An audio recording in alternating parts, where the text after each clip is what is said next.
today to have Jonna Blount, Senior Program Lead at Chick-fil-A. She's a proud Panther. She has an MBA degree from Georgia State, and she also is pursuing her doctorate in business administration. Hopefully she'll be done by the middle of this year. So she's been very busy working full-time at Chick-fil-A, as well as working on her doctorate. And this is the inaugural kind of speaker series for franchising. So we hope this goes smoothly, but obviously we're trying to iron out some of the kinks. So how we're gonna work this is that Jonna's gonna present some questions that I posted prior to her around Chick-fil-A and about her life journey with Chick-fil-A. Then we're going to open up to some questions from students that kind of pre-sent in questions. And then if we have some time and you want to post some questions in the chat, we can do that as well. And let me just reiterate for those people that started late, there is a link to the GSU tracker in the chat for all the students. If you just like to click on that link and log in, so that we can track all the participation with entrepreneurship here at GSU. So without further ado, Ms. Jonna Blount from Chick-fil-A, please take it away. All right, well, thank you so much, Dr. Lawrence, for the great introduction. My name is Jonna Blount, and I work at Chick-fil-A. I'm the Senior Principal Program Lead in the Learning and Development Department there. I represent an audience for Chick-fil-A Help and Cares, and those are the folks that take the calls from all of our restaurants and all of our customers, customer complaints or customer feedback. So I'm in charge of thinking through the strategy, the learning strategy for that group of folks. And we can talk a little bit more about that later, but I'm very excited to be here today. And thank you for inviting me, and thank you for coming. I'm excited that you all are interested in learning about franchising. I know a lot of you are in Dr. Lawrence's class, and others are joining as well. You surely have a great teacher here. He is an advisor, part of my dissertation committee. I've learned so much from him, and he's given me so much of his time. So you're very, very lucky if you were in his class, and I would encourage you to take full advantage of everything you can learn from him. So let's just get started with a little bit of background about Chick-fil-A, and then I'll address some of the questions that Dr. Lawrence posed to me, and then we can go forward and talk about some other questions you all may have. So Chick-fil-A is a privately owned quick service restaurant. We're based here in Atlanta, the third largest restaurant chain in the United States. Pruitt S. Cathy opened his first restaurant, the Dwarf Grill, in 1946, which is where he invented the chicken sandwich, after his poultry supplier presented him with a surplus of boneless chicken breasts. So that's something that I bet you didn't know. I know I didn't know that until I started working there. That was kind of an interesting learn. I'm going to move this little screen because it's kind of in the way. Okay, so today Chick-fil-A operates more than 2,500 restaurants in 47 states in the District of Columbia, as well as in Canada. And it continues to be managed by the Cathy family since Truett's passing in 2014. Chick-fil-A employs approximately 2,000 to 2,200 employees. I don't know the exact number right now. At our corporate headquarters, which we call the support center, which is a very intentional name. We call it the support center because we exist to support our restaurants. So we have about 2,000 to 2,200 folks there, and we partner with our franchise and our operators through a unique operator agreement. Owners and operators are carefully selected to become independent entrepreneurs representing our brand. And all the team members employed in each of the restaurants is actually an employee of that individual operator, not a Chick-fil-A employee. So you can see there on the slide, we have about 180,000 people worldwide that represent our brand. So just a little background there about Chick-fil-A. Another really interesting thing is Truett was an amazing man, and I actually was fortunate to know him personally and know him fairly well. He passed away in 2014, as I mentioned, but he left quite a legacy. He was incredibly innovative and a hard worker. He came from very meager means. But the most important thing about him that I would say was he's just very kind and cared deeply about people. And that's still very much the culture of our business. So Truett used to say, and we still say this in our company, that we're not in the chicken business, we're in the people business. And that's very evident in our culture. So that's just a little bit of background about Chick-fil-A. So I'm going to jump into a couple of the questions you might be interested in regarding the franchise itself. I've got to keep moving this little window because it's in the way. So how is Chick-fil-A different from other franchises? And you can see the picture there. I grabbed that. That's from one of our restaurants in Manhattan, which is one of our newer markets. We started opening stores there in 2014, I believe. But Chick-fil-A is different from other franchises in that we require an initial investment of just $10,000 for a restaurant in the United States. It's $15,000 in Canada. I'm not sure what it will be as we continue to expand internationally, but that's what it looks like right now. But it's very different in that it's not a passive investment like a lot of other franchises. Our franchise owners are expected to operate the business in a hands-on manner. So unlike other franchises you all may learn about, where someone may have investment in 100 Taco Bells or KFCs or other franchises, ours is different in that we are looking for one operator for one store. So they can be really dug into the business and to the community. Goes back again to being in the people business. We want operators that are investing in their teams and investing in their community. And that's not possible when you're doing it as a passive investment. So that I would say is a really big key difference. The most any one of our operators has, to my knowledge, are 3 restaurants. And those are operators that have proven track records, and perhaps the locations are geographically situated such that it makes sense for them to be operating more than one. But the majority of our operators own one restaurant. As far as the fee structure, you may be immediately thinking, wow, that's only $10,000. I can do that.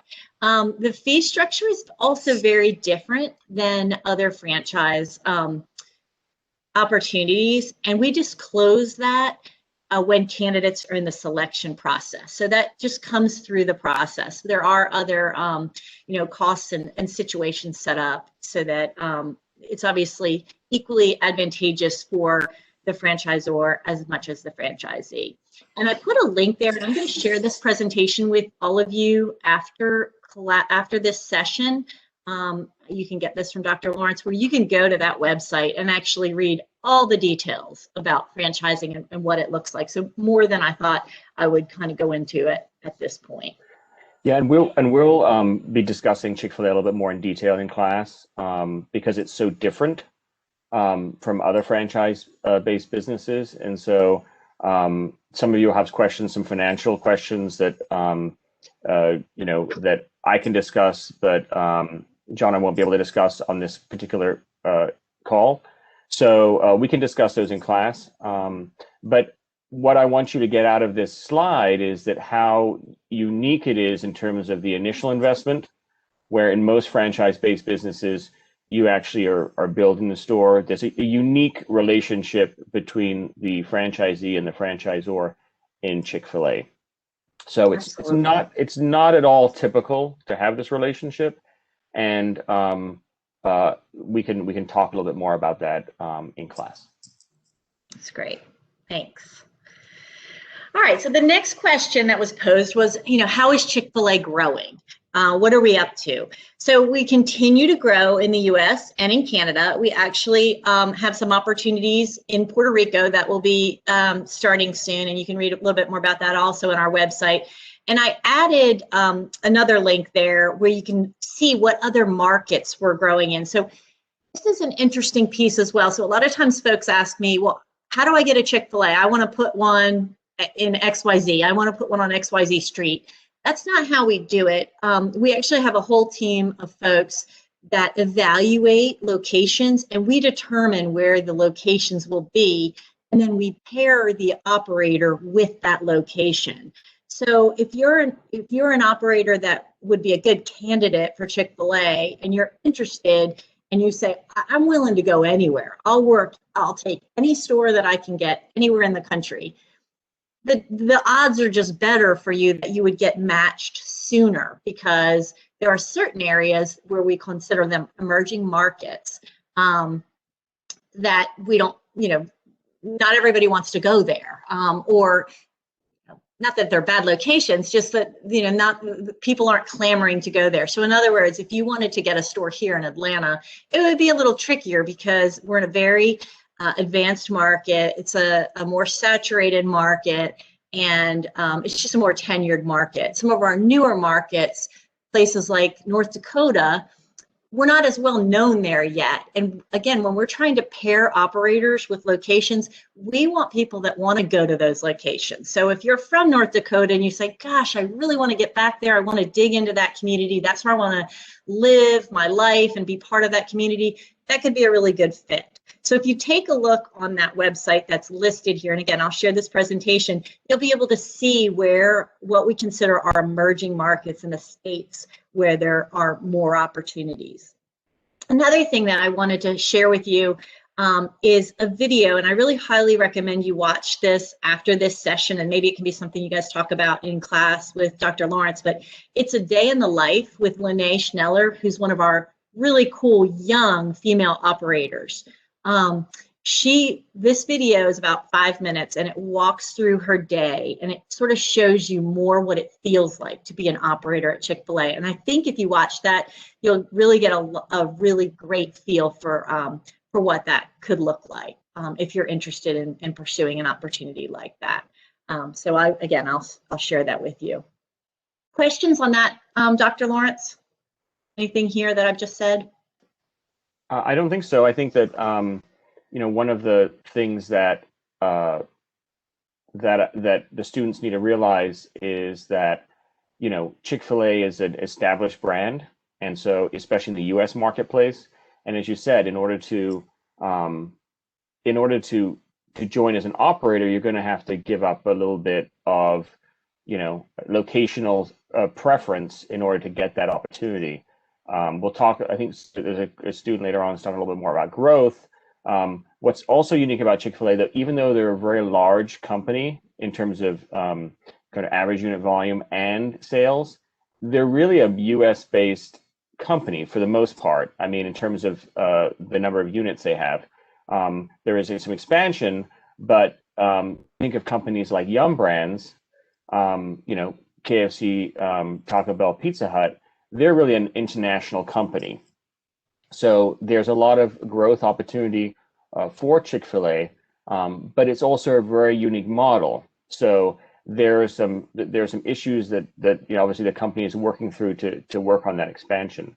But it's quite amazing to think of a company that is in the U.S. marketplace and is so large, and that kind of points to the fact that their average unit volume is so high, and also points to the fact that owner operators can survive on one unit.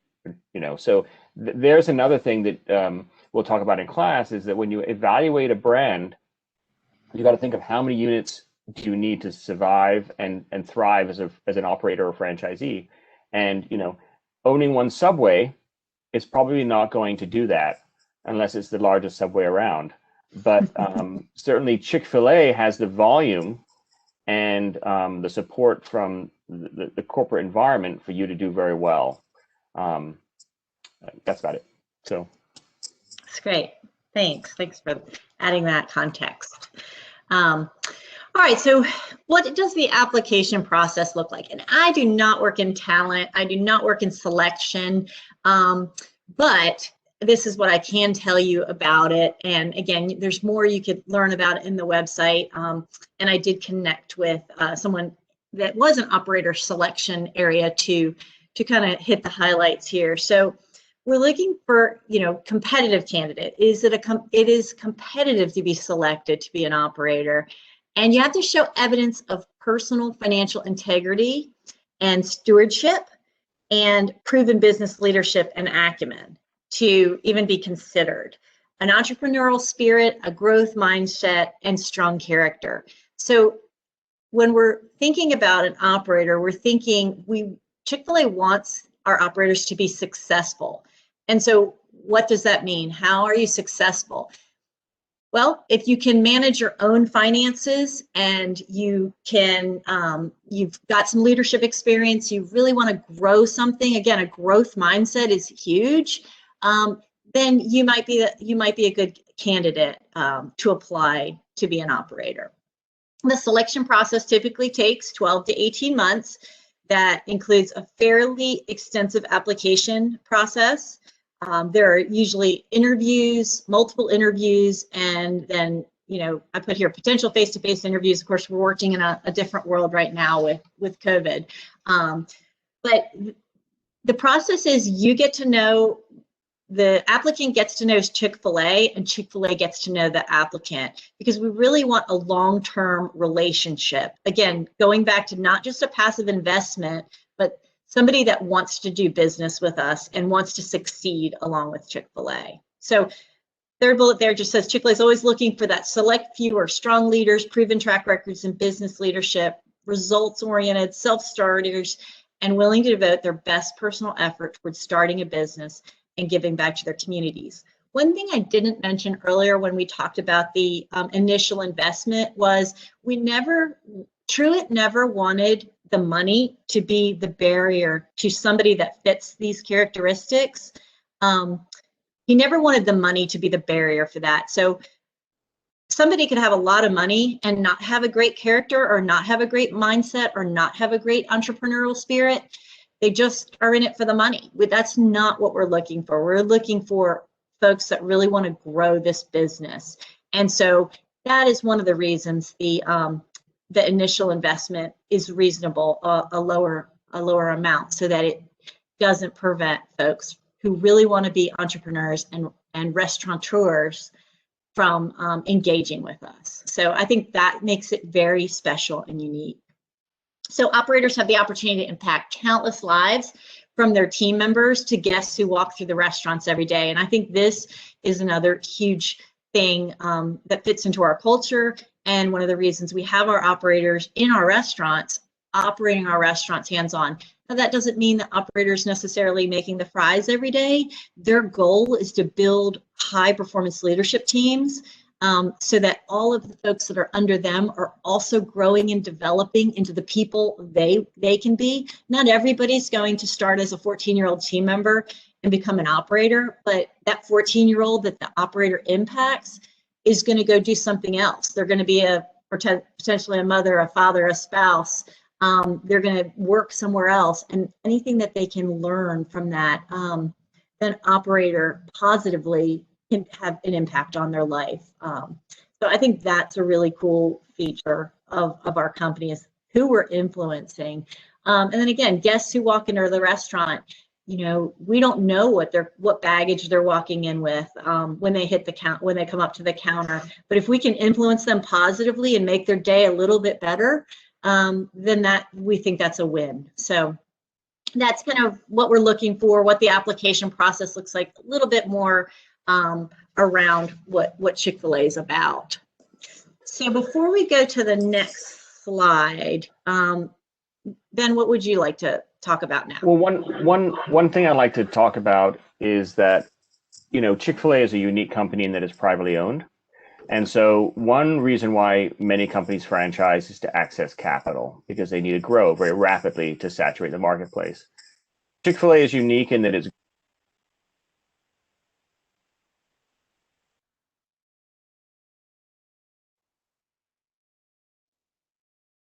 developments. So they can afford to be very,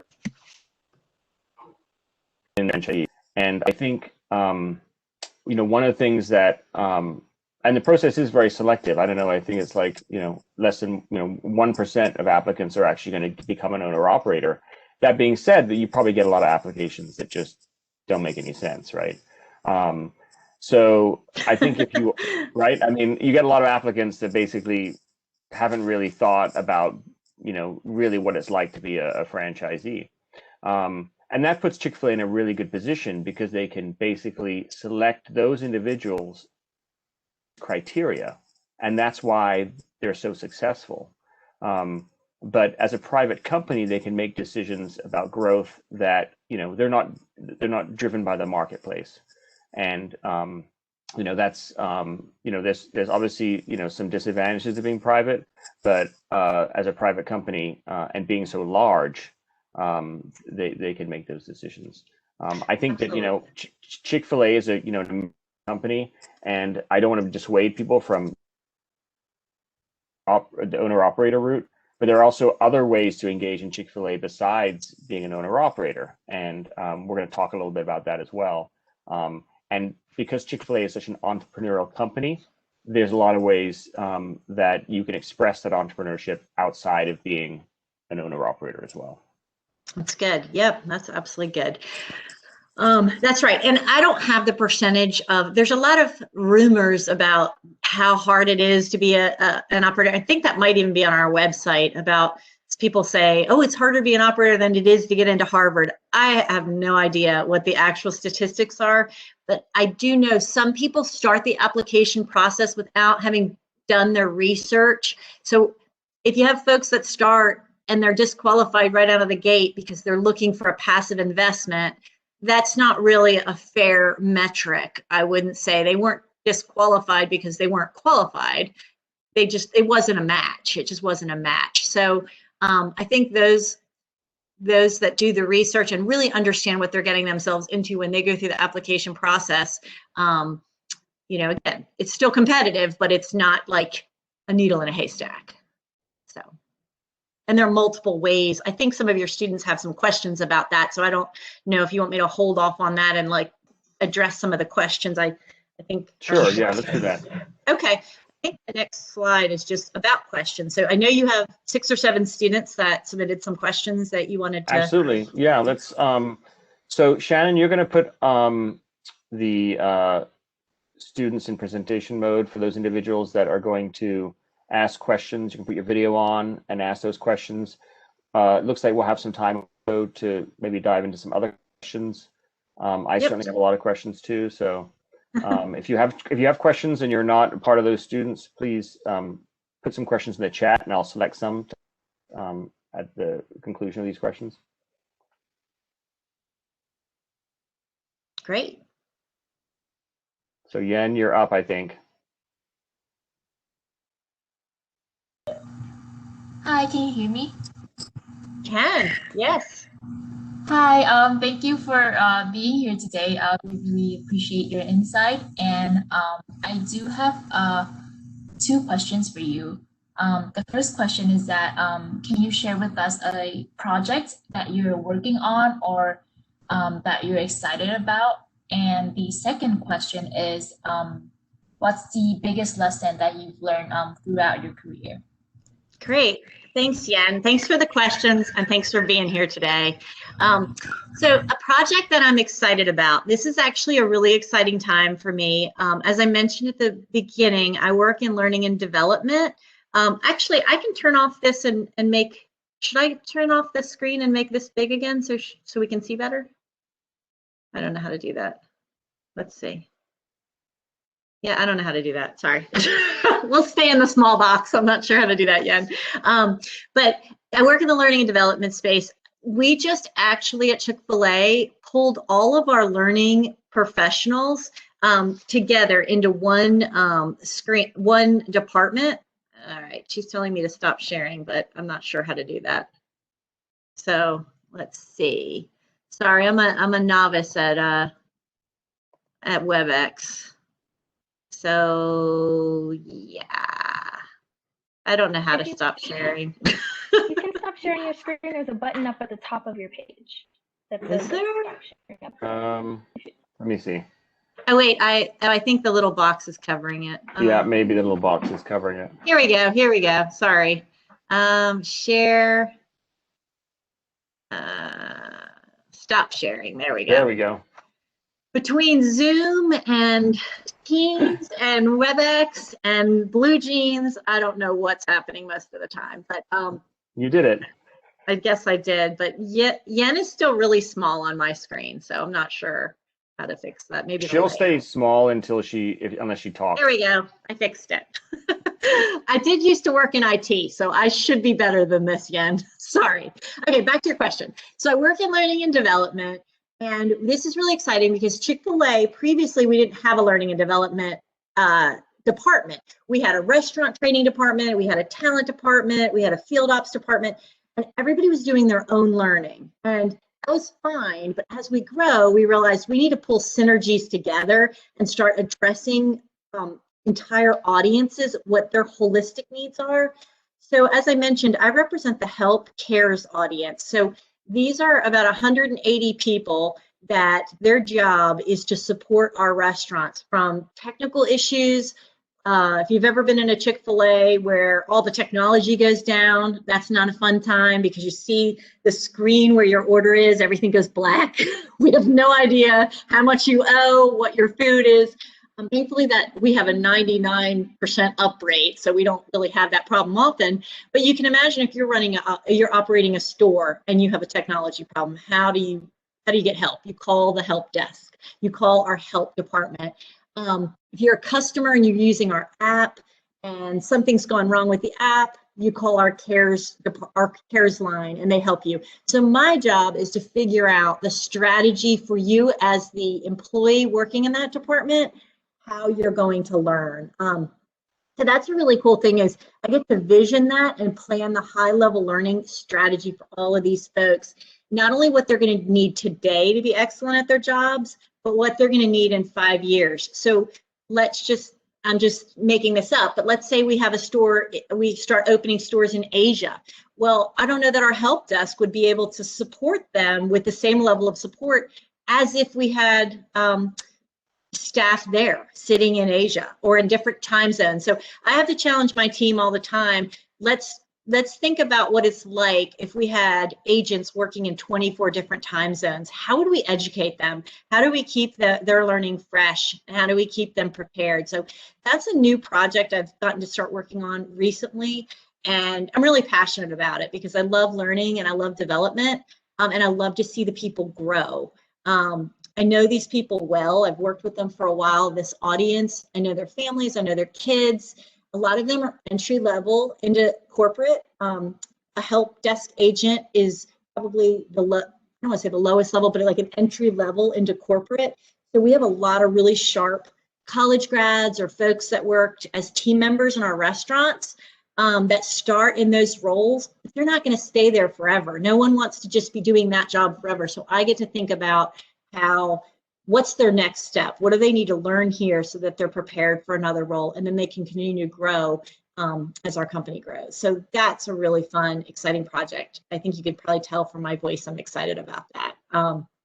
So that was question one. I think your second question was, what's the biggest lesson I've learned? That's a good question. Biggest lesson I've learned in my career is that the more you learn, the more you realize that there's always going to be so much more that you don't know. So I guess would say my biggest advice, and I actually said this to I have a 23-year-old, I said this to him just yesterday, and I take this advice myself often, is be really humble and be curious and be ready to learn from everyone and be teachable. Every generation has something to contribute and everybody has such a unique perspective. So the smartest people are the people that learn. One of the things I really try to do is I've been working in my career for a minute, 25 plus years. But you know what? Kids coming out of college, they know stuff I don't know. So how can I learn from them? How can they learn from me? How can I share what I've learned? And how can I also learn from them? So I would say that's where true wisdom starts to come in, when you realize you can learn from everyone. So I'd say that's my biggest lesson. Great. Thanks for having me. My pleasure. Is that help desk at college graduate? Yeah.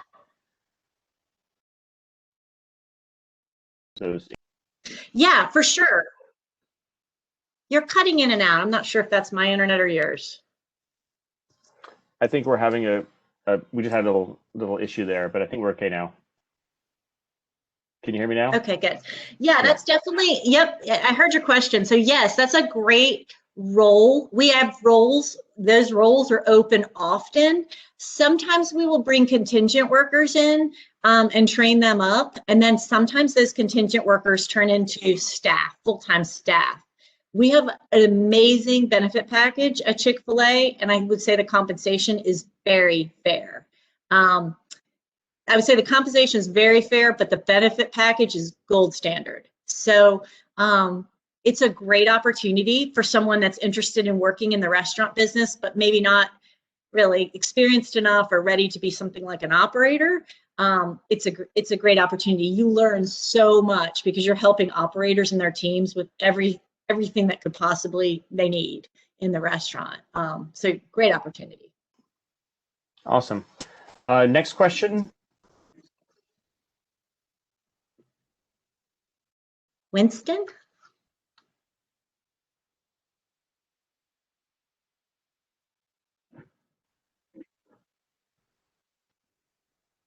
Yeah, I'm here.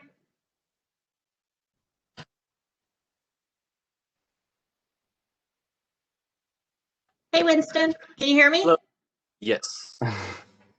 Okay, Ben, I think it's your internet. Okay. Maybe turn your camera off and it would be better. Let's see how that works. Winston, you can hear me, right?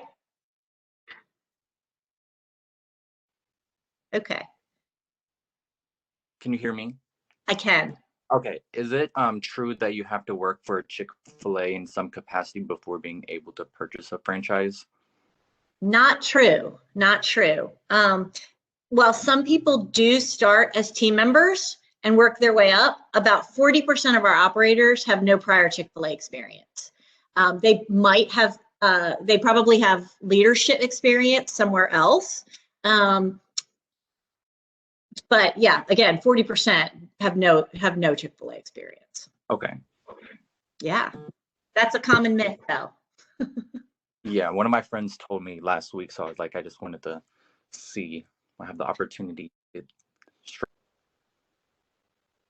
Thank you. Of course, of course. Thanks for asking.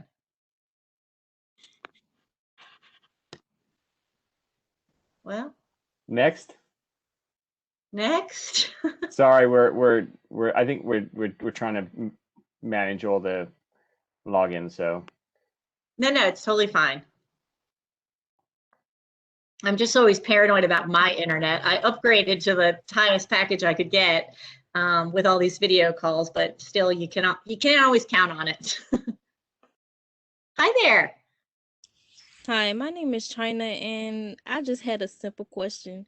My question was, well, I don't know, do you work in Chick-fil-A, or you just work in the corporate section?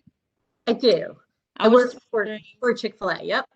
I was just wondering how it was like to work in the corporate section. I was looking into human resources, and I just, was just interested in, not too personally, but just your experience.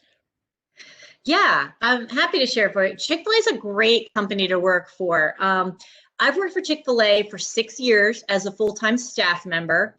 And before that, I was a learning and development consultant. I had my own company when I was raising my kids, and Chick-fil-A was my client for about 14 years. So I've been around the company for about 20 years. And I can honestly say, while they're not perfect, they really are the real deal. The number one thing I would say that makes Chick-fil-A the best place I've ever worked is they really just care. They care for the customers, they care for the community, they care for people who work there.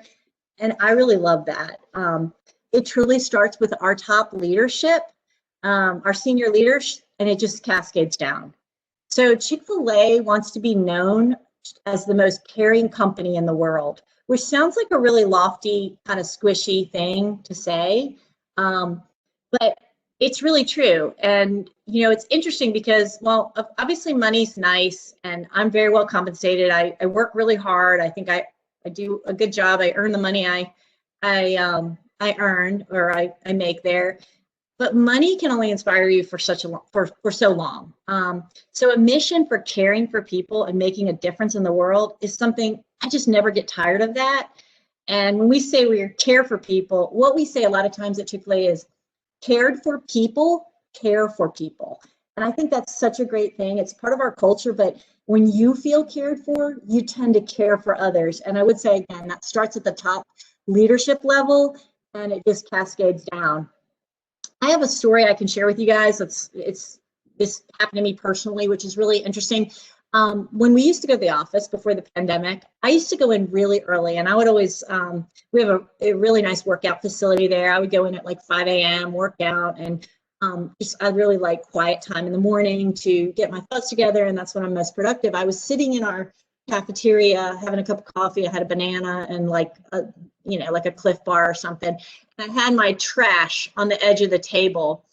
And it was probably about 7:30 in the morning, so there wasn't too many people there yet. But Dan Cathy, who I also know pretty well, came walking by, and he was doing a tour with some people that looked kind of important. I don't know what they did, but they definitely looked like they were somebody important. And Dan walked up, took my trash, said, "Good morning, Jonna," took my trash, and then proceeded to throw it away. I don't know a lot of companies where the CEO of the company is serving, somebody under them in that way. And I felt cared for. I felt like it's no big deal, and it really wasn't that big of a deal to take my trash, but she didn't need to do that. And that was just I would say that's just seeing what they say, what the company says, and the actions they take are very congruent, and I think that's really something. Also, Chick-fil-A gives back to the community. So you often might hear about different things operators do around the country. It's just a contagious atmosphere there at Chick-fil-A. And, we give a lot of resources back in a lot of different ways. And I mean, don't quote me on the number, but I want to say we give about $14 million in student scholarships each year to team members that are deserving, that may or may not be able to afford going to college. That's a huge investment, $14 million a year. Again, not exactly sure that's the exact dollar amount, but it's in that world. And we just really focus on the three main things that we focus on for giving into communities. There's hunger, homelessness, and education. And just Chick-fil-A believes it's our responsibility to nourish people, not only with food, but in a more holistic way. So I've been able to participate in a lot of projects that we've done. They give us time off of work to volunteer on some of these projects. So it's a pretty cool place to work. I don't know if anybody else has any add-on questions to that, or. I think it's a good segue to, I think, Alicia's question. Okay. She's on there. Hey, Alicia. Is she there? I don't see her yet. Okay. I'll give her a minute. She is here, but for some reason I can't make her a panelist. So maybe let me go ahead and. Or you can do it. Yeah, I can do the question. Okay. So Alicia said, Truett Cathy's founding principles are hard work, fairness, honesty, loyalty, and respect. Do you think that Chick-fil-A's success today and in the future will be determined by whether or not operators and team members uphold these founding principles? What direction do you see Chick-fil-A heading into to ensure that Truett Cathy's commitment reaches far beyond the restaurant and people with whom he worked? All right, that's great. That's really two good questions in there. So let me take the first one. Truett Cathy's founding principles, hard work, fairness, honestly. Do I think that Chick-fil-A's success today and in the future will be determined whether we uphold these? Jonna's opinion, absolutely. It's really the fiber of our culture. And without that, we're just no different than any other food company or restaurant or any other company. So absolutely, I think our success depends upon that. The second part there about the direction Chick-fil-A is heading to ensure that the commitment reaches beyond the restaurant and the people. I think it has a lot to do with people we select as operators, who they select as team members, who we select that works at the support center. And if you're not truly invested in serving others, if you don't have a kind of a servant leadership kind of desire, where you want to really give and help others succeed, probably is not going to be the place that you're going to love to work. So, service, kindness, care, those are free. Really, it's free to be kind. It's free to serve other people. It's free to care. But in my mind, that's what makes Chick-fil-A different. And don't get me wrong, I'm not trying to paint the rosiest picture that we never get into it at work. We have what we call rumbles, where we will rumble, but we try to keep that about ideas and not about people. So instead of making things personal, we'll debate ideas, what's best for the business. But one of the things that we're always encouraged to do, and we see this again at our top leadership level, so it just cascades down, is always assume best intentions.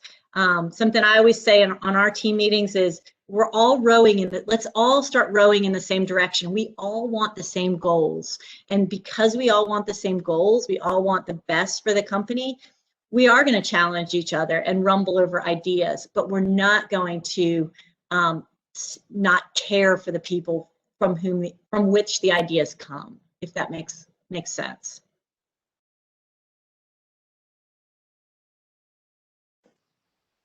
Is that good? That's great. So next person on the list wants to ask a question. Okay. Sharon. Is it pronounced Sharon?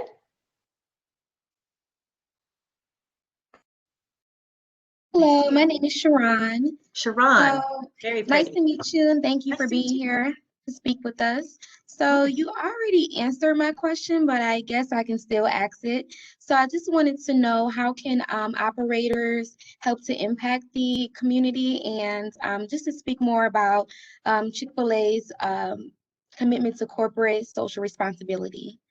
Yeah, thanks, Sharon. And I like your name. It's really pretty. Thank you for being here, and thank you for the question. So yeah, so I mentioned earlier, Truett says we're not in the chicken business, we're in the people business. So I believe that shows up in everything we do as a business. So we approach corporate responsibility in 4 areas: caring for people, caring for communities, caring for others through food, and then caring for the planet. And I actually put a slide up, so I'm going to try to share again real quick and show you the slide I put together for your question, which is right here. And you can read about this too on our website. And I actually included to Dr. Lawrence a PDF that talks more about our social corporate responsibility.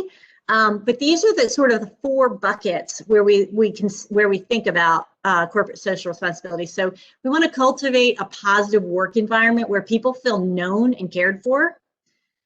With our communities, we want to strengthen the cities and the neighborhoods where we serve. And if you think about that, that's why it also makes sense with our operator model. If you're living and serving in a community, you're invested in that community.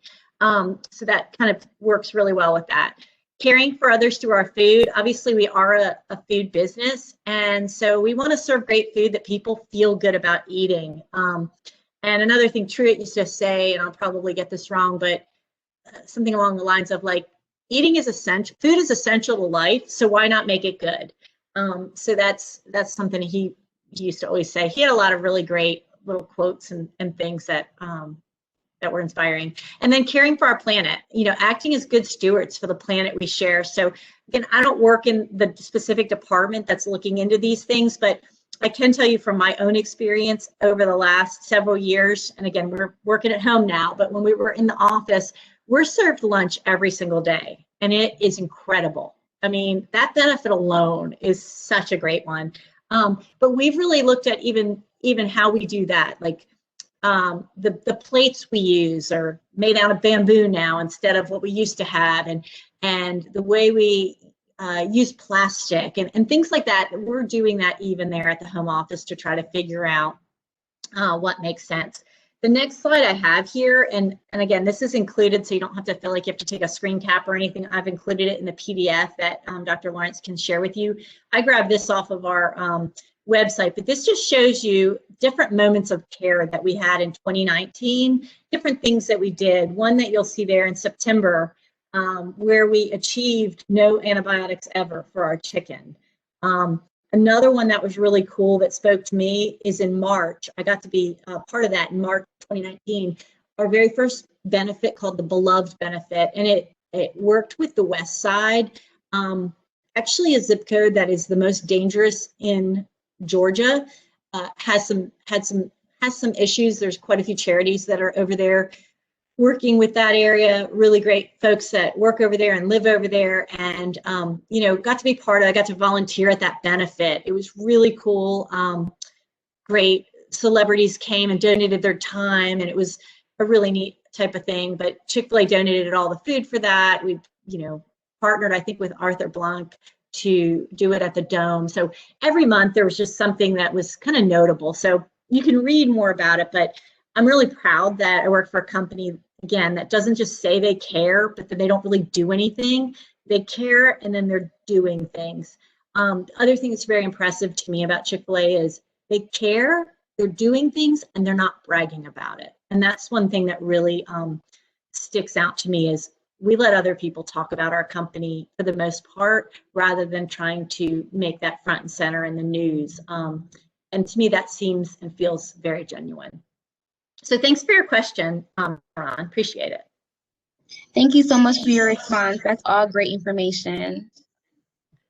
Yeah, absolutely. And you can see, like I said, that PDF Dr. Lawrence can share with you, so you can read more about it. Thank you. Is there another question? Yeah, we have one more question. Okay. Hi, Hi. I'm Songha. I'm really glad to meet you here. Hi, Songha. And I have two questions Okay. today. The first one is, which part is the most significant part when Chick-fil-A determine the place for the franchise, especially for international marketplace? And what becomes the biggest part, the biggest difficulty when choosing a place? Okay, that's a really great question. And I'll just preface this by saying I do not work in the international department. So I don't have a ton of knowledge. I can share a little bit of what I know. But I do know there are multiple factors that we think about whenever we're placing a location anywhere, US, even in the US. Factors such as, traffic, demographics, like, is it a work area? Is it a residential area? Things like that. So there are definitely a lot that our real estate department does to figure out where a restaurant is going to be successful. Because again, we don't want to put a restaurant somewhere and then have an operator go there and it's not ready for us yet. So, we don't want to put one in the middle of the desert where we're not going to get any customers, because that wouldn't be good for us, but it more wouldn't be good for the operator operating that restaurant from a financial perspective. We want to be really careful about that. Now, when we get into international, I would say there's just so many factors. And again, I don't work for that department, but I do know one thing we consider straight out of the gate for any potential country we look to is the menu team is very involved with that. They need to ensure the quality of our product, the ingredients, and the regulations around allergens. So that might be something that is newer to Chick-fil-A. That's somebody like one of the other companies that Dr. Lawrence mentioned. They already know all that stuff, right? There are different allergens and regulations in every country around the world. So if there's too many barriers to obtaining the specifications and taste of our product, things like texture, chicken viscosity, it's just not a market Chick-fil-A is probably going to enter right now, because we are pretty much US based. We're not looking for the most difficult market to enter. We're looking for the easiest international market to enter, which is why we probably selected Canada first. The geographical distance, the cultural distance is probably lower. So things like that that we want to think about for early expansion. Now down the road, I think Chick-fil-A will probably be more open to saying, okay, the taste of our sandwich in this country is going to want to be a little different than the taste in another country based on cultural preferences and people preferences. but we're not there yet, since we're still pretty much US based with just some stores in Canada and entering Puerto Rico. The other thing we have to consider is the arrangement with the partner, the legal ramifications. So as I mentioned and Dr. Lawrence talked about, is our operator arrangement is very unique. So how do we make that work internationally where there might be different laws? So we have to consider what that looks like and figure out how we would do that. And then we also like to source our things locally, like fruits and vegetables and things like that. So what does the market look like for us to be able to do that? And then of course, lastly, and I'm surprised no one else asked about this question, but we do have a long-standing tradition of being closed on Sunday. And that is something that Chick-fil-A is not looking to bend on. So when we enter a new market, it would have to be a market that would understand and be open to the fact that we're not going to be open on Sundays. So hopefully that answers your question, but there's quite a bit that goes into that question. Thank you so much for your response. It is my pleasure. We have a question from Professor Graybill. He's asking about how you define either a growth mindset at Chick-fil-A or an entrepreneurial spirit. So those two characteristics, and how do you think about that? And is that something you talk about at Chick-fil-A? We do. So again, this is going to be Jonna's definition more than maybe Chick-fil-A's definition, but we do talk about growth mindset often, which is just always being open to continual learning and open to new thoughts, new ways of doing things. There, a lot of times we meaning humans, we get very comfortable with the way we do things, and we find ourselves in a very fixed mindset. Children have a very growth mindset when they're learning. They're open and they're learning, but we get into these ruts where this is the way we do things, and this is the way we do things. And I would say at Chick-fil-A, we're very innovative and constantly challenging ourselves to, be ambidextrous organizationally. So how do we continue to innovate in small ways and do what we're doing, which is working, while looking at the disruptive things? And a great example of this would be what we're doing through this pandemic in the delivery space. So the pandemic, nobody saw that coming, and all of a sudden, what were we going to do? Our restaurants, our dining rooms needed to close. Speaking again to Chick-fil-A's care, we will not open dining rooms until it's safe. We're just not going to we're not going to sacrifice safety and care for profit. That's just not in our culture. So how do we serve our customers? Because obviously we're a business and we need to stay in business. We need to keep paying all of our people. Our operators need to keep making money. And I would say that was a growth mindset. 5 years ago, we started talking about what is it going to look like? What are people going to do in 5 years? How are they going to want to live in 5 years and in 10 years? And we were talking about digital way back then, and we're ahead of, I would say, other companies in our digital platforms, which allowed us in this pandemic that nobody saw coming, execute quickly and pivot to be successful. And we've had a great year. I want to say last year in 2020, we served 14, I don't want to say the wrong number, 14 billion customers. It was some crazy high number. It was unexpected. We would not have expected that in a pandemic, but I think it's because we had a growth mindset and not a fixed mindset. We're doing very well in drive-through right now. We were doing well in drive-through prior to the pandemic, but it would have been really easy to say soccer moms are our bread and butter. They like to ride through the drive-through and get food, but that's not that would be to me a fixed mindset. A growth mindset would be, what else do people want to do? How are people going to change? So that is where I would say, that would be how I would define the growth mindset.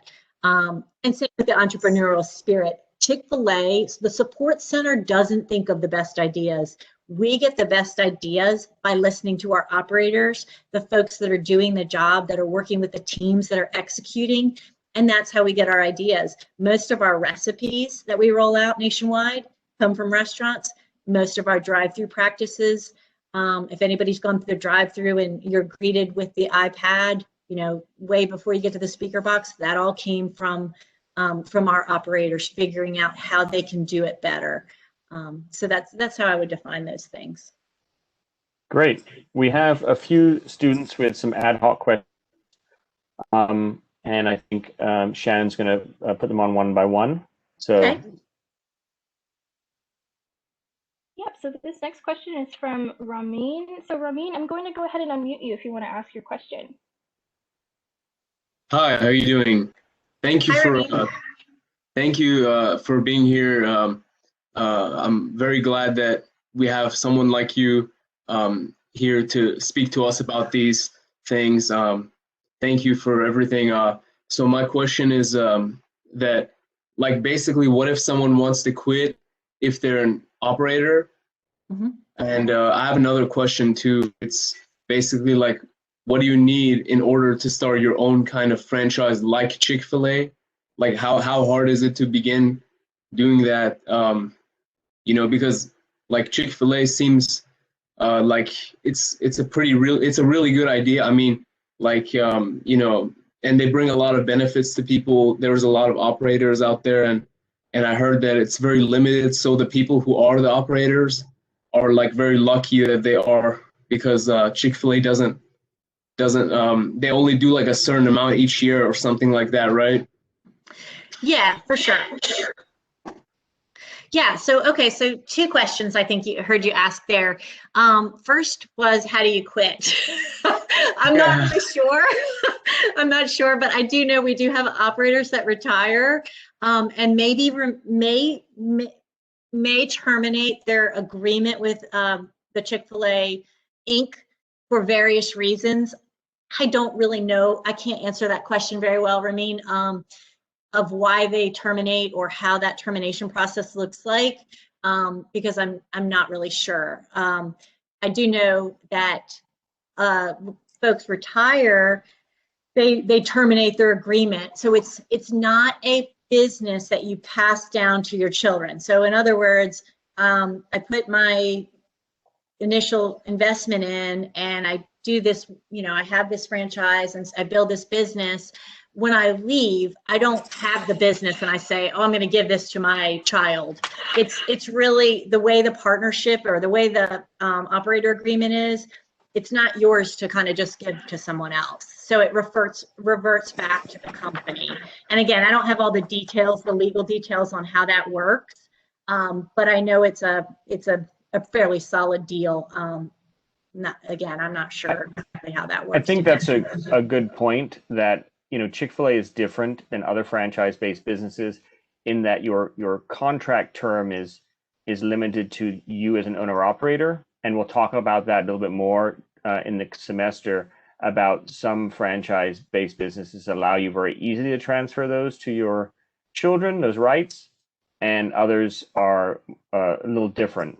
So that's a good point. And regarding your other question, I think that's probably best suited for our discussion in class related to kind of like, do you want to franchise a business or do you want to go it yourself and do it alone? And I think those questions are good questions, but maybe a little bit outside the scope of our discussion today. We only have about a minute left. Do we have one other question that we'd like to ask? Yeah, I do have one more student who has a question, but I'll go ahead and quickly ask this for them.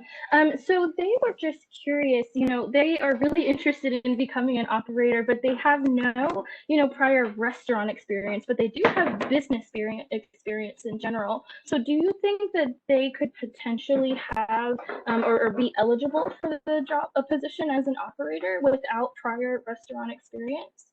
Yeah, as I mentioned earlier, there's about 40% of our operators come in with no Chick-fil-A experience. So it would really depend on some of those other factors we talked about earlier, which would be, you know, their financial